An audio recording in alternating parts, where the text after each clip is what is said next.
उत्तराखंड के पूर्व मुख्यमंत्री हरीश रावत ने साफ कहा कि ये अहंकार की हार है। केंद्रीय कृषि मंत्री क्या कह रहे हैं वो आपको सुनवाते हैं। प्रकोत्सव पर्व है।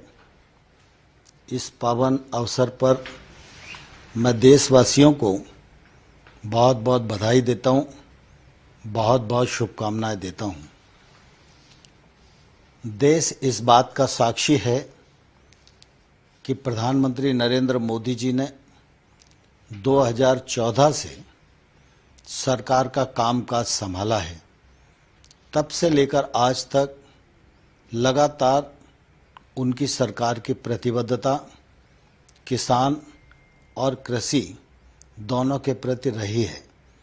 परिणाम स्वरूप आप देखेंगे कि विगत 7 वर्षों में मोदी जी के नेतृत्व में कृषि को लाभ पहुंचाने की दृष्टि से अनेक नई योजनाएं आरंभ की गई, जिनका लाभ आज किसानों को मिल रहा है।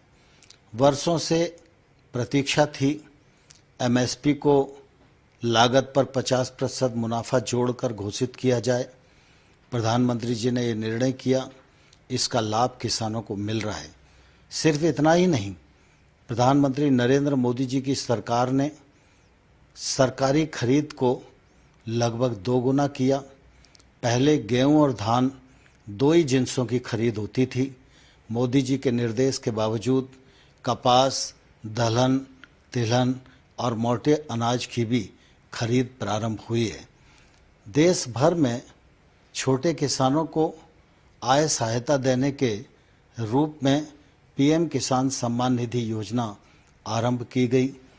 1,62,000 करोड़ रुपया इस योजना के माध्यम से किसानों की जेब में पहुंचाने का काम किया।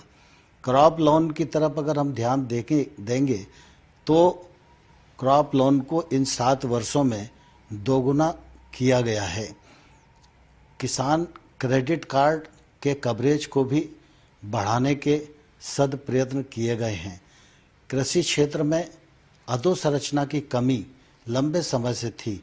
इस अधोसंरचना को बढ़ाने के लिए 1 लाख करोड़ रुपए का इंफ्रास्ट्रक्चर फंड प्रावधानित किया गया, जिस पर काम प्रारंभ हो गया है। अनेक संस्थाओं को इसका लाभ मिलने लगा है। फिर नीम प्रोटीन यूरिया हो, चाहे हमारा सॉइल हेल्थ कार्ड 22 करोड़ किसानों को देने का मामला हो, इन सब दृष्टियों से खेती और किसानी को लाभ पहुंचाने का प्रयत्न प्रधानमंत्री नरेंद्र मोदी जी के नेतृत्व में किया गया। प्रधानमंत्री जी चाहते थे कि किसानों के जीवन में जो बंदिशें हैं उनको खोला जाए। इस दिशा में अनेक कृषि अर्थशास्त्रियों ने, वैज्ञानिकों ने लंबे समय तक अध्ययन किया और इसके परिणाम स्वरूप प्रधानमंत्री जी कृषि सुधार की दृष्टि से 3 कानून लेकर आए, जिनको लोकसभा और राज्यसभा ने पारित किया। उन कानूनों का लाभ निश्चित रूप से किसानों को मिलने वाला था और उन कानूनों के पीछे प्रधानमंत्री जी की साफ नियत थी कि किसानों के जीवन में क्रांतिकारी बदलाव आए। लेकिन मुझे दुख है कि इन कानूनों का लाभ हम देश के कुछ किसानों को समझाने में सफल नहीं हो पाए। मैं इस अवसर पर उन लोगों को भी धन्यवाद देना चाहता हूं, जिन्होंने हमारे साथ मिलकर कृषि अर्थशास्त्रियों ने, वैज्ञानिकों ने, किसान संगठनों ने इन लाभों को समझाने की कोशिश की। मैं निश्चित रूप से उनका बहुत आभारी हूं।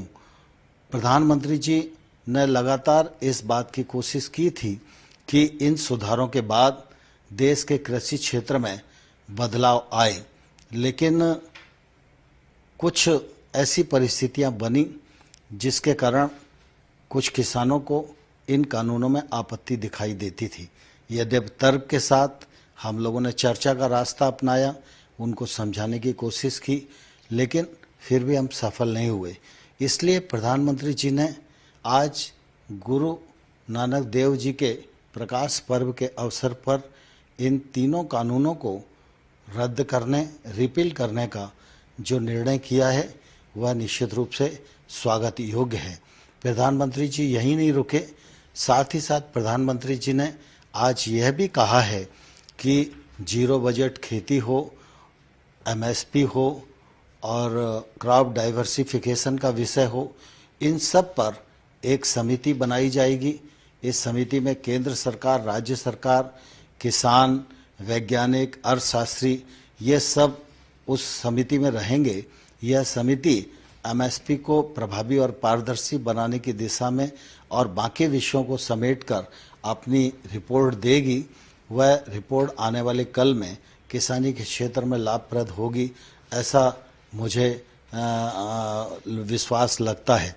और इस दृष्टि से आज प्रधानमंत्री जी ने जो निर्णय किया है, यह उनके बड़प्पन और किसानों की भावनाओं के प्रति संवेदनशीलता का परिचायक है।